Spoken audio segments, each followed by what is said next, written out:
to order at 30. And I will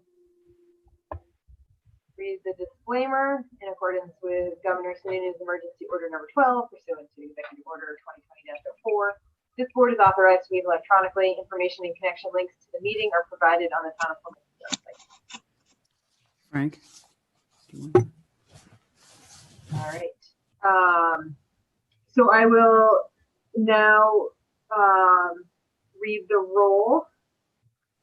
Carl Evans. Here. Steve Whitman. Here. Phil Lamoureux.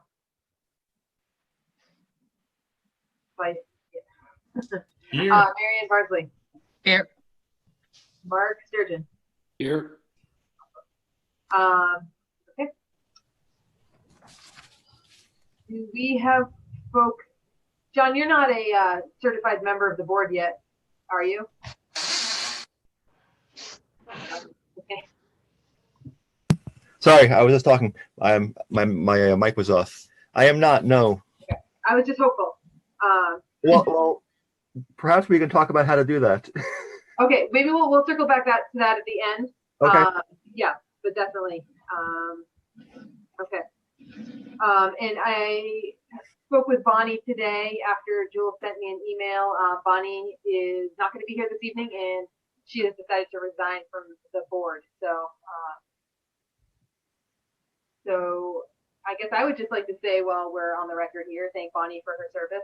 She agreed to stay on a little bit longer than she wanted to, just because we were a little short on members. But now it seems like we're gaining some more participation. Noticing especially heavy Wentworth Street participation, especially this evening. Yeah, so I guess I would just like to say thanks to Bonnie for her service, especially considering she was the only one for a while that was calling in while the rest of us were on Zoom. So she was watching on her television and on her phone. So thank you, Bonnie, if you're still watching. So, all right. So we have on our agenda next a review of minutes from our meeting on the 15th of October. Does anyone have any comments or corrections for the minutes?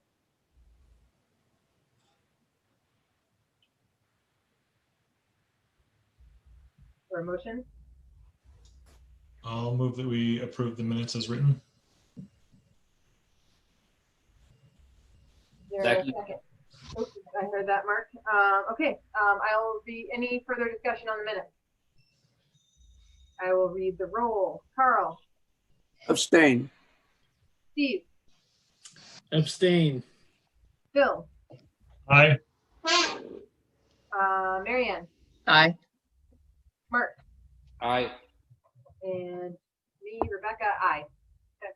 The minutes are approved. Next on the agenda, we're going to dig into some more zoning work. We've got some folks in the audience. John or Laura, would you sort of wave if you're here to participate in a discussion on our zoning ordinance changes? We're awesome. Okay. Well, let's see. I had some notes from when we talked about this on the 1st of October. See if I can remember what we said. But basically, just for our folks who are watching at home, I guess everyone's at home except for Frank and Jules, but we are working on some substantial changes to a bit of our zoning ordinance. All of this work came out of the update to the master plan, which the process to update the master plan was hugely participatory within the town of Plymouth. We had a number of topic-specific work sessions in addition to a broader general town of Plymouth meeting. We also administered a survey to all registered voters and property owners in the town of Plymouth. And we heard a lot of great things about where development should be centered, what are the characteristics of the town of Plymouth that we would like to maintain. And after years of work, it was we found some things in our zoning ordinance that really needed attention. So if I'm Phil and Steve or anybody else, if I am missing stuff, please jump in because I've had a long day. So, um, our changes are as follows, and I'm going to pull up the map. So it can be seen. So it'll be a little easier to see. Hang on a sec. I need to make sure I've got it up on my screen.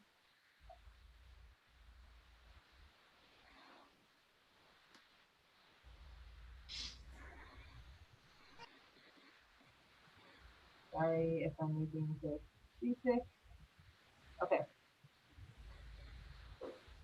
So currently, the changes we're proposing are mostly within the agricultural, what's considered the agricultural district.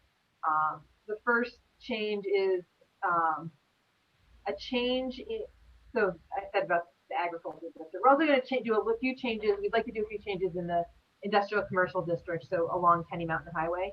The first is we'd like to bump that out, so it's 500 feet from north of Tenny Mountain Highway to the point where it intersects, where the Baker River crosses under Tenny Mountain Highway.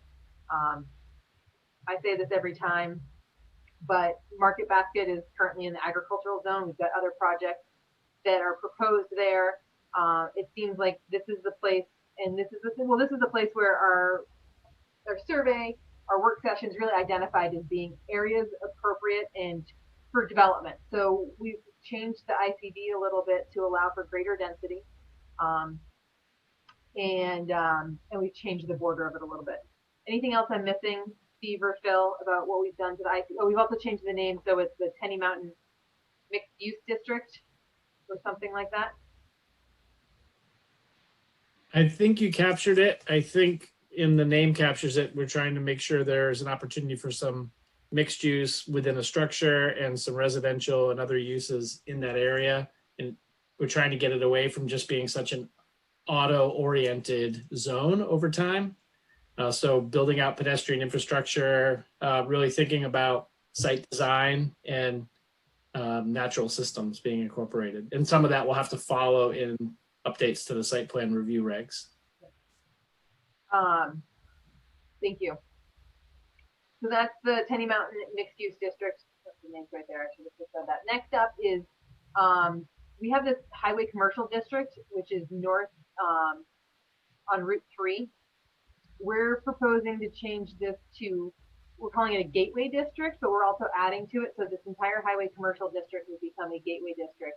And then we would also carve out a gateway district out of the agricultural zone that goes 500 feet on either side of the state route to 500 feet south of the entrance to Tenny Mountain. And then on the south of Route 3, we did set another 500-foot barrier, or 500 foot on either side of the road, except only when it's within the agricultural zone. So we didn't eat into the village commercial or the single family residential. And so the idea here is this is another area that the master plan identified as being good for commercial use. These are all state routes. They see a lot of traffic, but we didn't want to see the same amount of same kind of density that we see in the Tenny Mountain mixed use. So the minimum lot size is a little larger, right? It's and it's limited. I think we've limited what things can happen there a little bit. Steve, you might need to jump in there. Yeah, I think you captured it. I don't know, a year or so ago, as we started talking about trying to reduce some of the non-residential opportunities in the agricultural zone, just because right now it's anything goes. Pretty much any use you could name, you could probably justify doing in the agricultural zone. So we were talking about that, and we talked about if we were to do that, some of these sections, the gateway sections along 3 and 3A, there might be some opposition from some of those landowners where they are a little bit more mixed use or commercial uses through there. But we didn't want to have it become quite as dense as the ICD could be over time. So it was trying to make some concessions. If we're trying to shift density to be coordinated along transportation corridors and in the village district and in the ICD to get some density away from the agricultural district. Steve, if I can jump in and, Yeah. and add that, I think that the other thing that we want to do is recognize that those transitional areas are places we want to welcome business and other mixed uses as to capture the traffic that's coming into town, where it may have less of an impact on the areas that are primarily single or that are more rural residential, even though we don't refer to it that way. But a lot of the agricultural zoned areas in town are fairly large lot sizes, and those areas along the areas included in the proposed gateway district would seem more appropriate, where there's already transportation infrastructure and ease of access for business and development there. Not to mention is there sewer access along this area, or is it just, I know the sewer goes to Tenny Mountain, but is there access to it along 3AA there?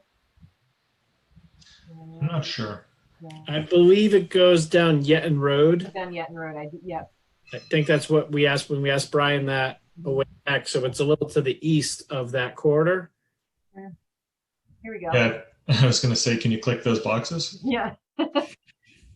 So those are the At the gravity main up there. There we go. There's Yetton Road. Yeah, so sewer along here, sewer on the northern end as well. So, okay. I had to turn all those off because it was getting a little busy, but, so the final change is really within what's left of the agricultural zone. And we found through this whole process that the name of the zone, while it really dictates our perception of what happens there, it really doesn't dictate what can happen there.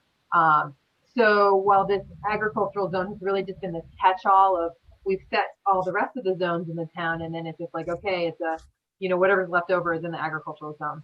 But what we heard really in our master plan process is people really value the rural character of this town. We've got this vibrant downtown, a bustling commercial district, and then we have this rural character. So trying to balance those three things is something that it seems like most people value. So within the agricultural zone, we have increased the minimum lot size to keep there from being tiny lots all over the place.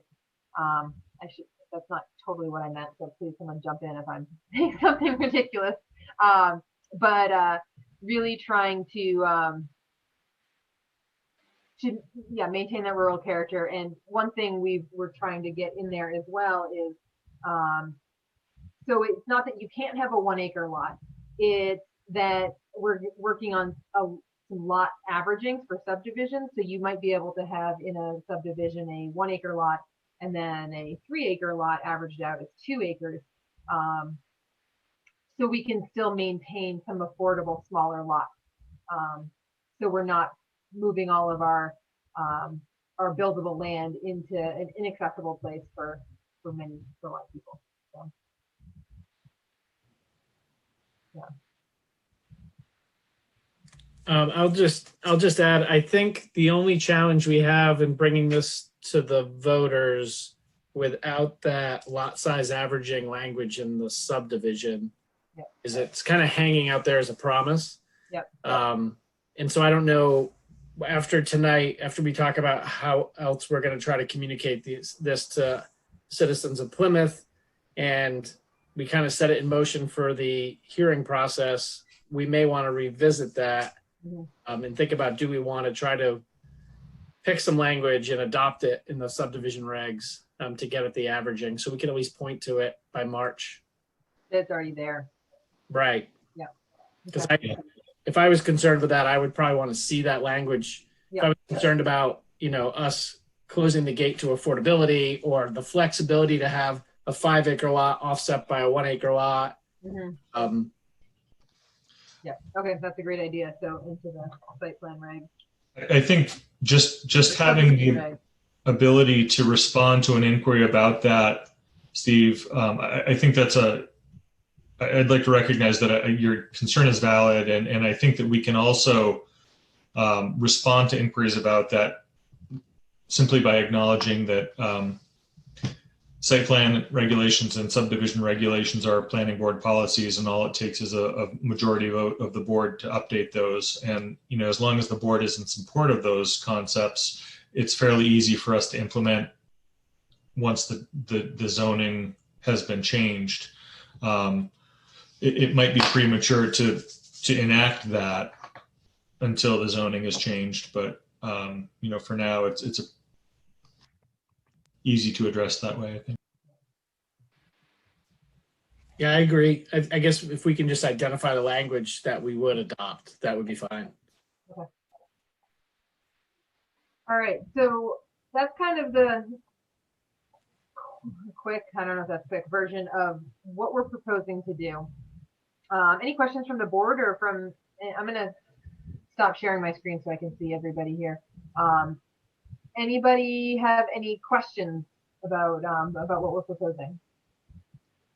Frank Miller, curious, have we run a side-by-side listing of the elements that we do in the agricultural zone versus the new proposed gateway zone, so people can get a side-by-side view of where we're going with this and how it's going to benefit? Jules has put something together with some side-by-side comparisons. I can pull that up if folks want. You want to see that? Frank. I think it could be good because it gets at what Frank, Yeah. Jules did an excellent job pulling it together. It gets at one of Frank's earlier comments about this. And for me, it's pointed out 2 minor changes that I might suggest, just seeing it side by side again. Okay, I've got it. I got a copy now. Okay. Yeah, so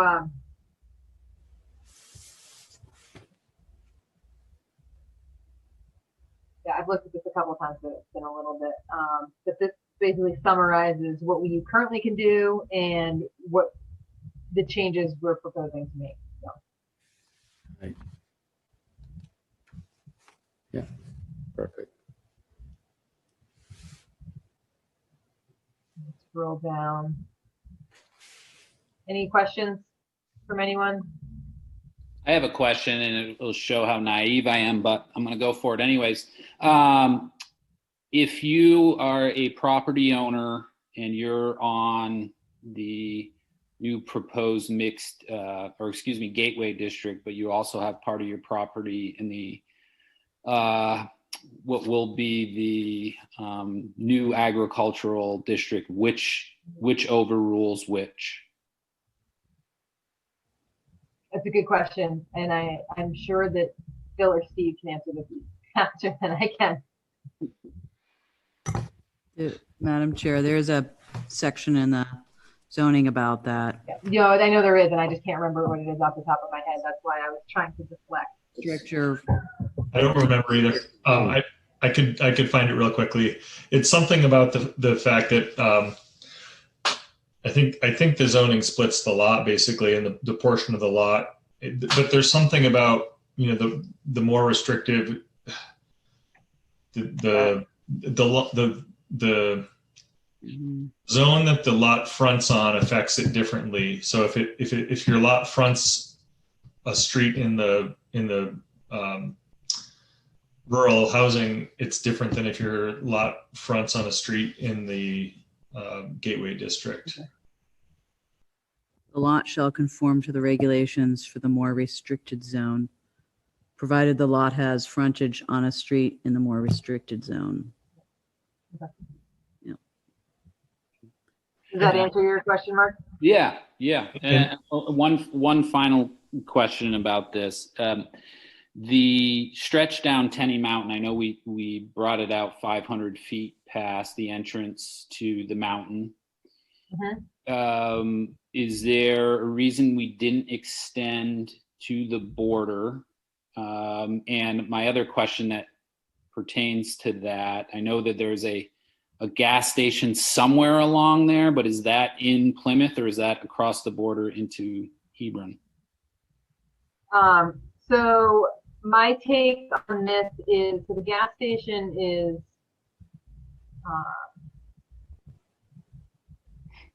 where is it? It's right off the road there. It's right here. Okay. I think our thought was really what's beyond here right now, a really big hill and a really big farm. Okay. So it really represents a kind of a change in, everything kind of south of here really conforms a little more with what we're calling rural residential. Yep. And I think we just decided, since we were going 500 feet on either side of the road, to go 500 feet south of the entrance too, just to accommodate, a little buffer on either side, or a buffer to the south within that same zone. So. Makes perfect sense. All right. Thanks.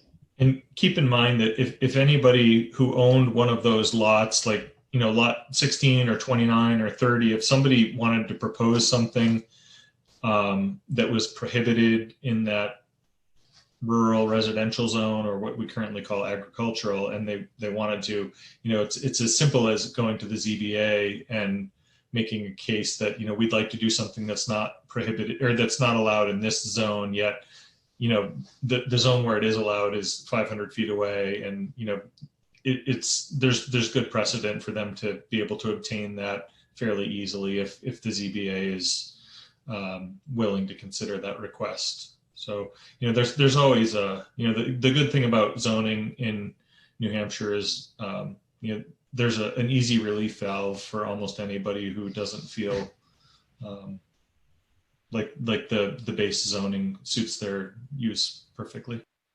Or if it's some sort of hardship for them, or that or it seems unfair, but there is a strict process for them to go through.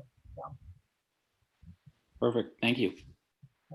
Good questions too. Obviously, as we didn't all know the answer right off the top of our head either. So, all right. Do we want to look more at the comparison of uses? Or is that something we want to, we had talked last time about bringing it back to the committee. I think a number of us are kind of at our max for how much we can do outside of regular meetings and trying to be prepared for these meetings. So I know I'm kind of, I don't have much more to give at this point. Yeah, any questions from the audience? Well, the only thing I would look at it is, that when you go from, like, if this gateway zone was next to a single family or multifamily housing zone, when you look at things like noise level, odor levels, other infrastructure issues that are in conflict with those quiet zones, that's something that we might have some thought on how we respond to the inquiries from landowners,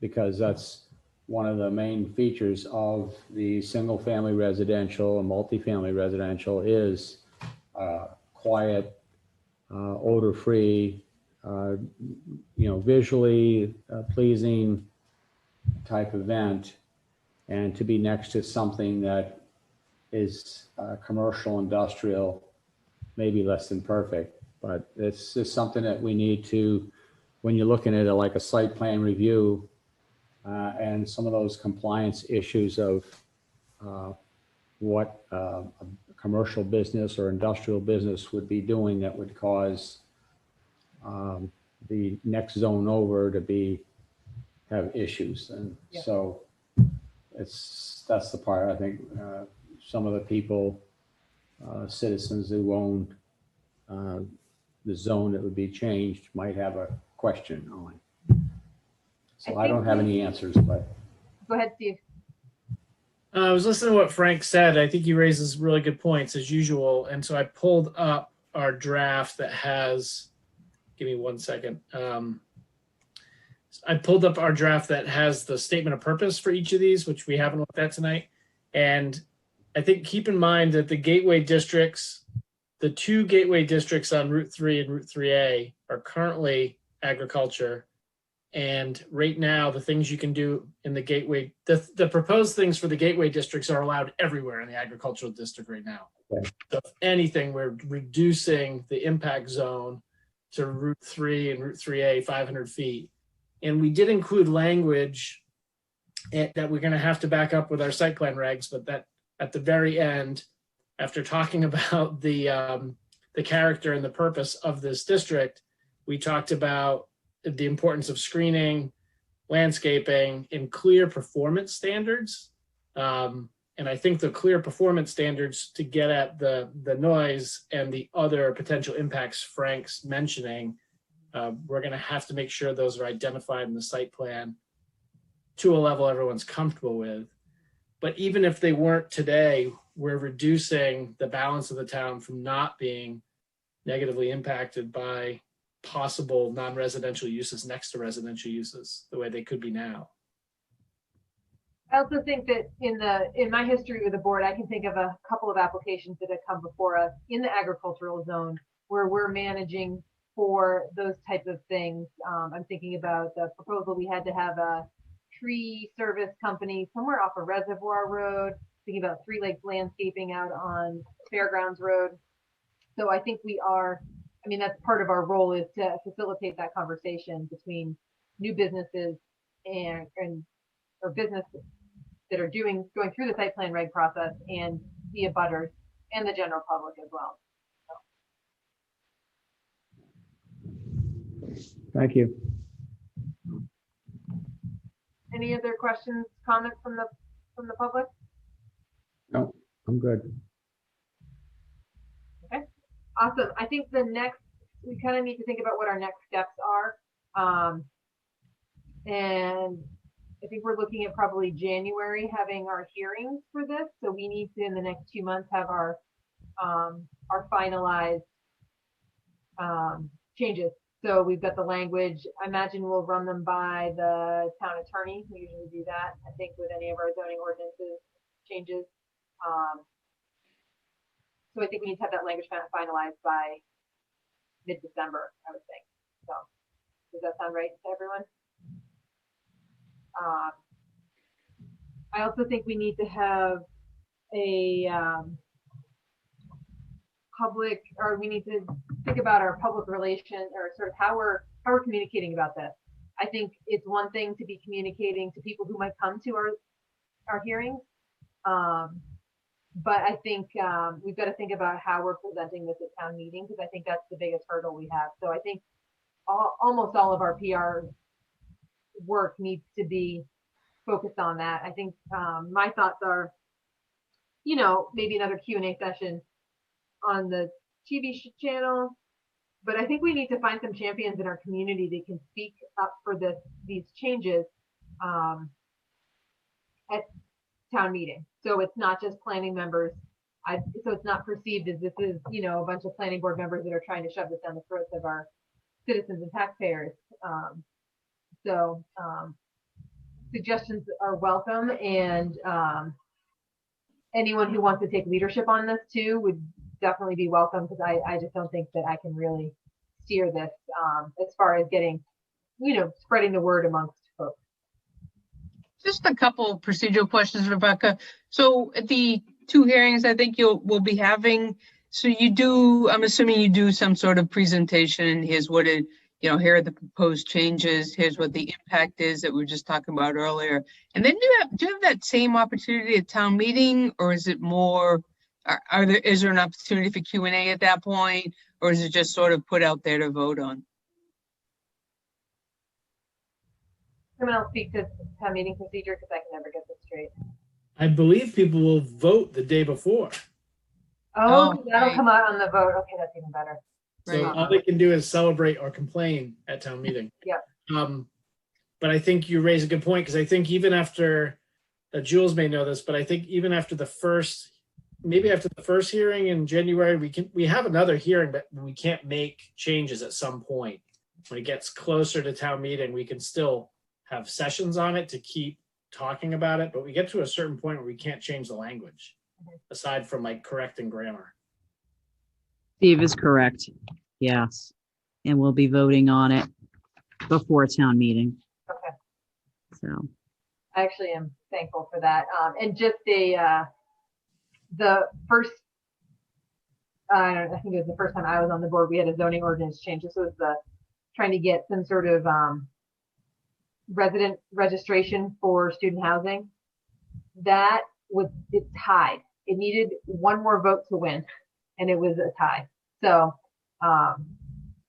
so it can be rather close with some of these things. So, so we need to focus our PR, prior to town meeting. So, But I do think day of having the map that we have and having the side-by-side comparison and working in shifts, if we're Yep. allowed in the hallway, we'll get some people that will say, tell me in 30 seconds what this is about. Yep. And we'll get some votes. all right. As far as champions, Rebecca and I had an opportunity just to talk for a couple minutes on the sidewalk the other day. And Mary Ann, I'm wondering about economic development efforts that are underway that the select board's involved with. Is there a group that's meeting, or a group that we could get together of the more of the business community folks that are heavily involved out in this mixed use district, so we could explain it to them that we're not taking density away. If anything, we're trying to give them more opportunities to coordinate development. Right, I guess I'd have to let Jules speak to that. She's coordinating all those efforts. yeah, it changes, but what I can certainly just put it out next time we meet and try to get them thinking about it. I think I pass them can on. help there. My program that I'm running is called All in the Name of Plymouth. What we also have right here on Main Street is a marketing team that's doing Discover Plymouth and specifically Main Street. And of course, we're actually working off the theme of Gateway. We used to be called the Gateway to the Mountains. So now we're trying to come up with a different tagline for Plymouth. And so we're in a conceptual modeling and planning at this point, but they also have a website, Discover Plymouth. And I've been getting booklets and Chamber of Commerce from different Plymouths around the United States, but looking at it in a profile, how we can work with the Gateway theme, because that's who we were. And there are other potentials there, but the biggest thing is interconnection of our business community, whether it's Main Street or Tenny Mountain Highway, so that those people are aware of and acknowledge there's some changes that we need to do with our zoning ordinance and how businesses occur and where and what. And at least it gets the discussion with the business community, who ultimately have the responsibility and the work to try to make something happen in business in those locations. So I know the lady at the Sunflowers and Susan at the printers are on that marketing team. Actually, it's myself and Jamie at Sunflowers. It's Explore Plymouth NH. And as Mike pointed out, it's kind of, we're reaching out to all the businesses in Plymouth to help advertise, to why visit here, that type of thing. It's not really geared towards, although it could be used that way, kind of why to bring your businesses here, how we can help. That's sort of outside of the scope. Once again, we're just looking at how to advertise for the businesses, draw people here, things that they can do, mountain climbing, skiing, all those things you could do in the area as well. So not just tourists, but also locals as well. That's kind of the idea behind it. I didn't know if you had that website, you were connected with all the business owners so that it was provides information, not just marketing, but information that might be helpful in business decisions about the business owners. Yeah, it could be. We certainly collect all the information about them and about their business, but a lot of it is pointing to their own websites or their own Facebook for information, even menus, if you will, once again geared towards tourists, locals, students, that type of thing. Okay. All I right. think what we're hoping to see is, or hoping to be connected with, is folks that are, because there is a committee, right, that is looking at business opportunities within it. There is that some sort of economic development committee, or did that morph into a different project? Nope, that's the economic develop group that Jules coordinates. Okay. All right. Now, would somebody like to visit and speak to the matter next? We meet the first Wednesday of the month at 8 a.m. If somebody's interested. How about one of them comes to us? Yeah, I know. It's hard enough to get them to go there. And that's. All right. Send me. I can try. I can. I'm happy to.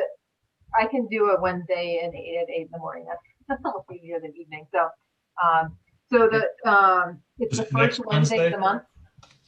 First Wednesday of the month. Okay, so we're looking at December at this point. Yes. December 2nd. I think a couple of us should go, and out of respect to them, I think going to them is great. We'll get attention. Yeah. I'm happy to go with you. Okay. I can make that work.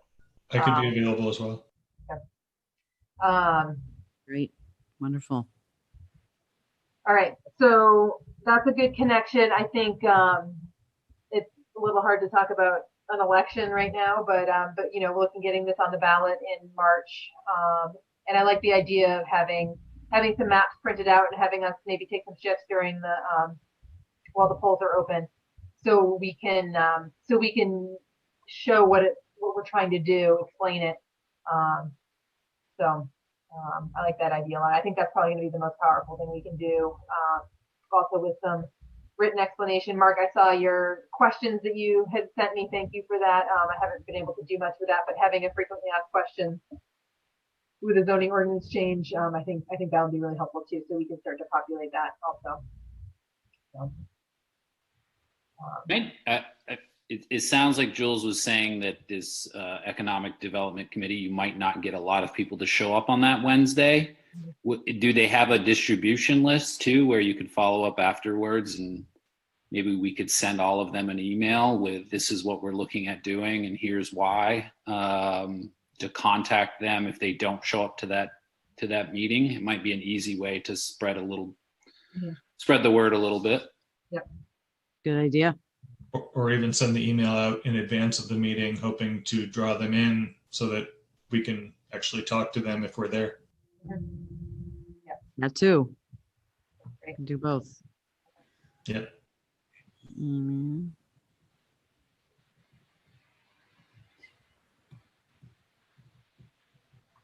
Marianne, the website looks great. I was able to hop over and look at that as we were discussing, but the Explore Plymouth NH is looks like a good place to draw people in for businesses. Yeah, we're thanks Phil. I appreciate the input. Yeah, it's been fun to do. All right, so it looks like we've got a little bit of a path forward. I think we need to, in the next month, have some finalized language. So in the next couple of weeks, if we could bring the zoning subcommittee back together and maybe finalize what we want to see, and then figure out how we're going to get it to the final language, and who writes that language and how that's going to work. So does that sound good? Right. It does. And then I'm going to think about trying to come up with some sort of outline of like what material do we need that would be helpful, some written explanations. I think, yeah, so I've got a couple ideas. We'll see if I can get to them. But does that sound good for everyone? Right. Next up on the agenda, we have a conditional use permit for an ADU. Was everyone able to find that, the conditional use permit? Everyone got a chance to look at it?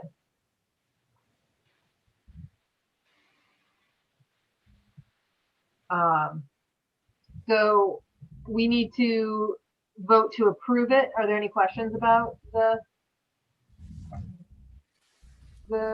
permit application?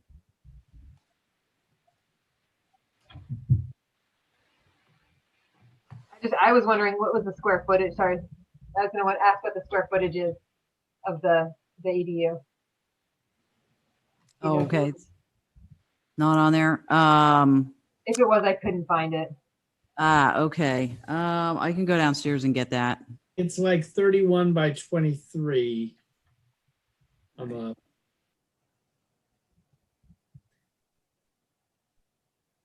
Yeah, it looks like the original garage is List of. Wasn't percent of the main structure, was it supposed to be less than the percent of the main structure layout? I think our regulations say less than 1,000 square feet. Yeah. And this is one lot that's split on either side of the road, right? Correct. Kind of a strange. They just went to the zoning board this week for special exception. What was the special exception for? Because they were encroaching into the setback. Okay. Yeah. They did get that. Encroaching into the setback with the proposed ADU? Yeah, well, the proposed Well, an existing garage. building, which it didn't change the footprint on the ground, but they built there's a slight hangover. The hangover was encroaching slightly into it. Okay. My quick calculations bring it in at under 800 square feet. Yeah.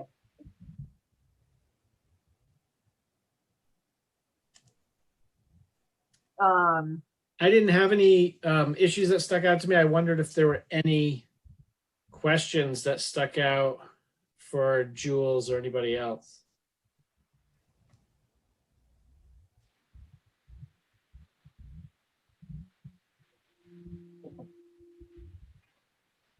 I didn't have anything else. I mean, I'm assuming it's coming to us and it does adhere to all the, obviously the setback except for the, where they needed the special exception, but all the stipulations of our ADU ordinance. ADU is it's an accessory dwelling unit. In the town of Plymouth, you can build one up to 1,000 square feet. It doesn't have to be connected to the primary structure, primary dwelling in the house, but one of the two structures has to be owner occupied. Can I ask a question here? I actually can't find the application, but did I hear that the accessory dwelling unit is separated from the primary unit by a road? Mm-hmm. Is the tax lot contiguous, or does the road create two tax lots? The tax map, and I can pull that up. It's one lot. The tax map shows one lot. Okay. I guess that was an issue historically I'd seen, was that oftentimes tax maps can, if it depends on how the road is laid out, if it's there we go. Oh, thank you. Oh, it is one lot. Okay. All right. Do you want to see the application? It's a little hard to see on the screen. Would you mind sharing it? So I think this is probably the most valuable thing. This is zoomed in here, so you can see the road. There's the existing structure, the garage, and they're putting in a septic system. Where is the septic on the for the main structure? I don't know. I don't think we had that. I'm familiar with this lot. I know the people who live here. They own around the corner. Quite. I suspect it's over on the north side of that lot, but I'm not sure. Oh, I think I've got an old zoning ordinance that doesn't have ADUs on it. I'm trying to remember what our ordinance says about septic. That do they have to share a septic, or can they have two separate septic systems? I'll look it up. I don't think we'd want to force them to share one, because if they could deal with the effluent better, Yeah. a new, even if it's a smaller system, but building a newer system for the additional bedrooms. Further away from the lake would be Yeah. better. Right. That's That what is you're saying. helpful. Yeah. Okay. I I'm agree. just trying to remember what we said, because I think it does specify something in there. I don't know where my, oh, actually I do still have it. Are you referring to- It says, sharing, including provisions for sleeping, eating, cooking, and sanitations on the same parcel of land. Is that what you thought we're thinking Yeah, of? no, I just want to make sure we're. It is the same parcel. Yes. Okay. Anything else you want to see on the CUP, Phil? No, thank you for sharing that. All right. Do we want to make a motion to approve the conditional use permit for this accessory dwelling unit?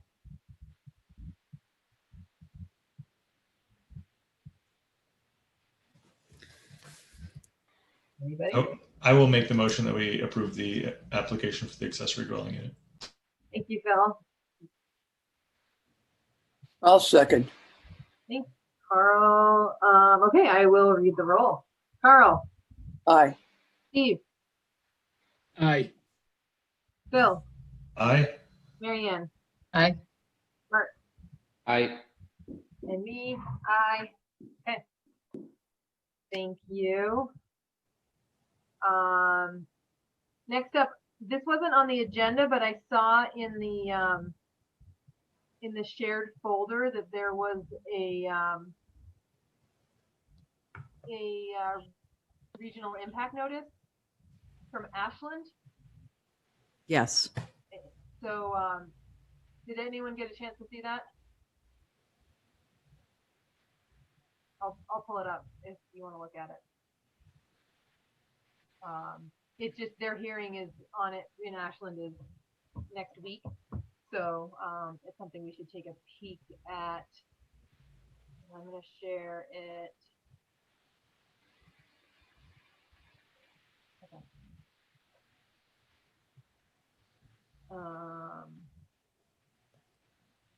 Yeah, so it's a gravel pit.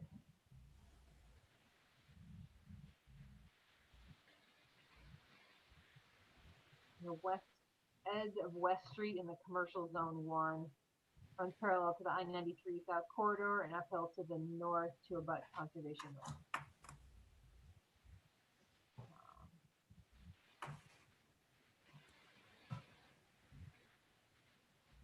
So Is there a plan that came with the notification? A plan? No.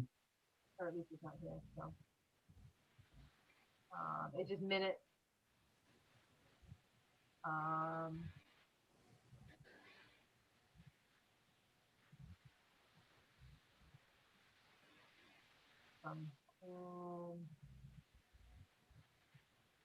All right, so this is a ZBA application, or am I? Sorry, I'm gonna. It does appear to be a ZBA. Yeah. Okay. Sorry, I'm scrolling while everybody's watching. Okay, so it is the ZBA.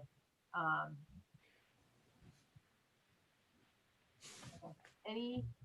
Do we want to send any comments to? Well, first of all, thank you, Ashland, for sending us this, because I feel like this is something that we should all be doing more of. But does anyone want to send any comments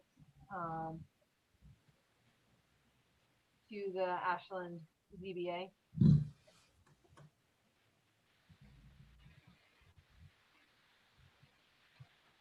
I would expect we'd get another crack at this when it goes to the planning board, I think.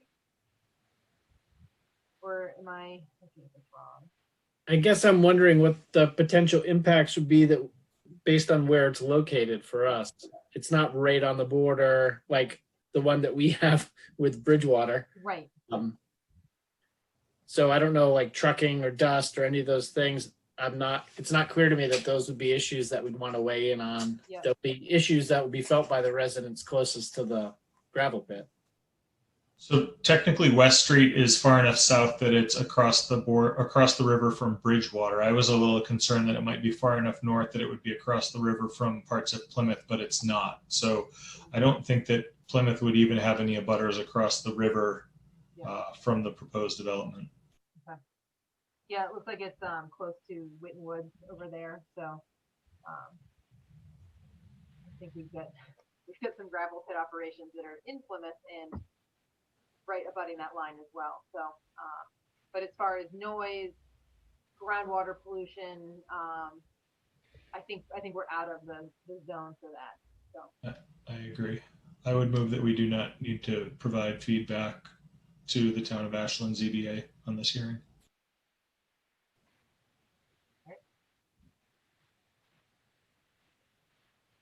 I don't think we need an official motion for that as long as we've got some general consensus that we're okay. Fair enough. I appreciate you making a motion, just in general. All right. So, all right. Let's see. And then the last on the agenda is a discussion about the administrative site plan review. Jules made some suggestions that we could add. I haven't had a chance to look at this. I think tackling the zoning ordinance is kind of as much as I can do right now. So if someone else wants to take the lead and maybe start a subcommittee with 2 people to work on this, that would be awesome. I think that I just can't do it right now. So, because I'm just going to keep coming back to meetings and say I forgot to do it again. So,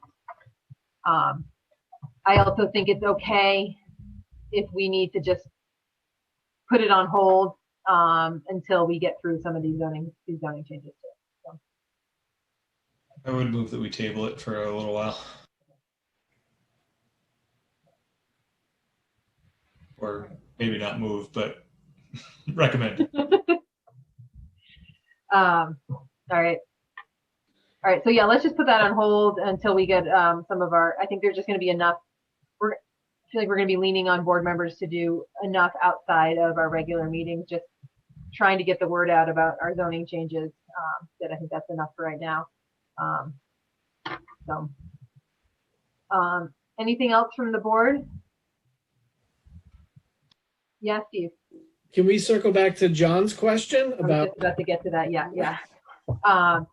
So yeah, John, to join the board, you need to be appointed by the select board, and so you can send them a letter indicating your intent to join or your interest in joining the planning board. I'd be happy to send you the letter that I wrote. It can be pretty simple. And then the board of the select board will vote on it. I think, Mark, you went to the meeting that they. I did. A lot of tough questions, probably about a couple hours. Then they granted me access to this wonderful group. So they put you under really hot lights too. Yes. Sure you dot your I's and cross your T's before you go. So this is a polite letter asking to join the board, or is it an explanation of my interests and a little of each? Yeah, I think mine just said I'm interested in joining the board. This is what I do. This is why I'm interested. I think mine was 2 paragraphs. Okay. So yeah, I'd be happy to email you mine. All right. Yeah, and then once you get appointed, then you have to go to the town clerk and get sworn in.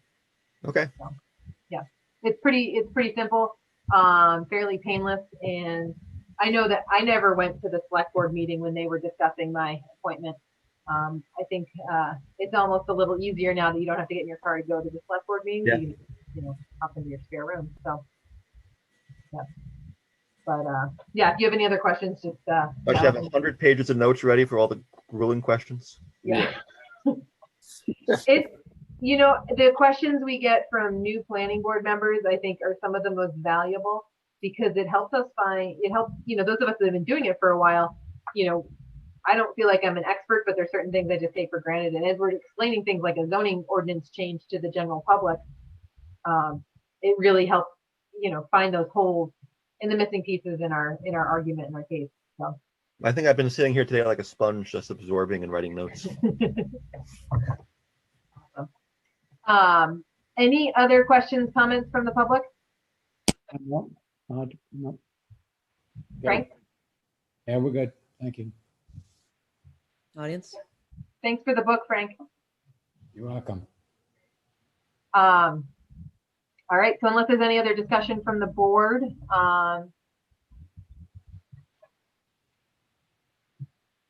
Bonnie's not here now as well. She was pretty quick to make the. I'll make a motion to adjourn. I'll second. Any further discussion? I will read the roll. Carl, Aye. Steve, Aye. Phil, Aye. Marianne, Aye. Mark, I me, aye. All right, thanks.